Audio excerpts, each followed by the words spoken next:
ভাই জি হুজুর বলেন। ভাই আমার কিছু টাকা দেন, আমি জরুরিভাবে বাড়িতে যেতে হবে। কেন আপনি না বৃহস্পতিবারে বাড়িতে গেলেন, এখন আবার বাড়িতে যাবেন কেন? ভাই আমার মেয়েটার বয়স মাত্র 7 মাস, জন্মের পর থেকে অসুখ ছাড়ে না, এখন আবার কাল রাত থেকে অবস্থা খারাপ, তাই ভাবছি সদর হসপিটালে নিয়ে যাবো।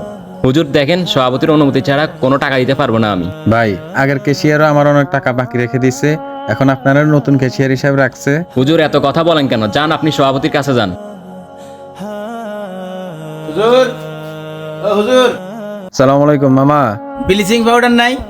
জি আছে মামা। মসজিদের প্রসাবখানা একটু ব্লিচিং পাউডার মারা দিয়েন, আর হারপিক দিয়ে টয়লেটটা একটু পরিষ্কার করে দিয়েন। যে বিশ্রী গন্ধ, মানুষ কি যাওয়া যায়? ঠিক আছে মামা, দেখো। মামা একটু কথা ছিল। হ্যাঁ বলেন।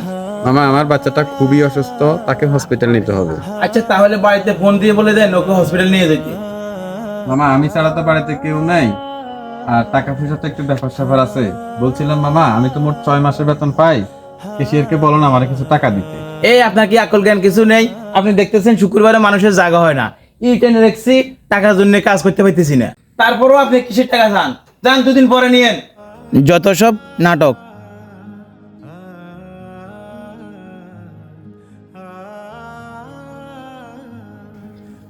আরে হুজুর, ব্যাগ নিয়ে কই যান? আমি আপনাদের সমাজ থেকে চলে যাচ্ছি। কি হয়েছে হুজুর, আপনি এমন ভাবে কথা বলছেন কেন? ভাই আজকে শুধু আমি চলে যাচ্ছি, তাই আপনার কাছে দুটা কথা বলে যাচ্ছি। ভাই মা বাবা মাথার ঘাম পায়ে ফেলে খেয়ে না খেয়ে 20টা বছর পড়ালেখা করাইয়া হুজুর বানাইছে। আজকে 5 বছর আপনাদের এখানে চাকরি করি, কখনো মা বাবাকে ভালো কিছু খাওয়াইতে পারি নাই, কারণ আমার বেতন দেয় মাত্র 3000 টাকা। এই 3000 টাকার জন্য আমাকে মসজিদ ঝাড়ু দিতে হয়, অজুখানা পরিষ্কার করতে হয়, প্রত্যেক শুক্রবারে প্রস্রাবখানা টয়লেটখানা পরিষ্কার করতে হয়, প্রত্যেক বৃহস্পতিবারে ছুটি পাই, এশার নামাজ পড়াই বাড়িতে যাই, আবার এসে ফজর নামাজ পড়াতে হয়। একদিন না আসতে পারলে সেদিন আর ফজরের জামাত হয় না, নামাজ পড়াবার কেউ থাকে না। কিছু থেকে কিছু ব্যস্কম হলে সবার কথা শুনতে হয়। এত কিছু পরেও এই 5 বছর আমি 56,000 টাকা বেতন পাই। সকালে মুক্ত পড়াই, মানুষে মুটচাল দেয়, সেগুলো বিক্রি করে আমার টাকা দিবে, কিন্তু সভাপতি সেক্রেটারি সেগুলো নিয়ে খায়, বিক্রি করে টাকা নেয়, অথচ আমার বেতন দেয় না। আচ্ছা ভাই আপনি বলেন, ধর্মীয় জ্ঞান অর্জন করে হুজুর হয়ে আমরা কি অন্যায় করে ফেলেছি? হুজুর আমি লজ্জিত, আমি আপনার প্রশ্নের উত্তর দিতে পারলাম না। ভাই বিয়ে করা 4 বছর পর আমার একটা মেয়ে হলো, এখন বয়স 7 মাস। হঠাৎ করে খুবই অসুস্থ হয়ে গেল, বউ রাতে ফোন দিয়ে বললো হসপিটাল নিতে হবে।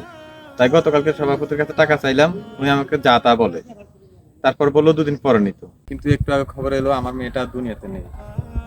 ভাই আপনি এই চাবিটা সভাপতিকে দিয়ে। আসলেই আমাদের সমাজে এমন অনেক অবহেলিত ইমাম মুয়াজ্জিন আছে যাদেরকে আমরা সর্বোচ্চ সম্মানের জায়গায় রাখা উচিত, কিন্তু আমরা তাদেরকে রেখেছি অবহেলার জায়গায়। আসলেই সুন্দর সমাজ গড়তে বাধা একমাত্র আমরা নিজেরাই। গাইস ভিডিওটা সর্বোচ্চ শেয়ার করে সবার কাছে পৌঁছে দেবেন, যাতে করে এই সম্মানিত ব্যক্তিদের সম্মানের একটু মূল্যায়ন হয়। গাইস এরকম আরো ভালো ভালো ভিডিও পেতে আমাদের ছোট্ট পেজটাকে ফলো দিয়ে রাখবেন। ধন্যবাদ।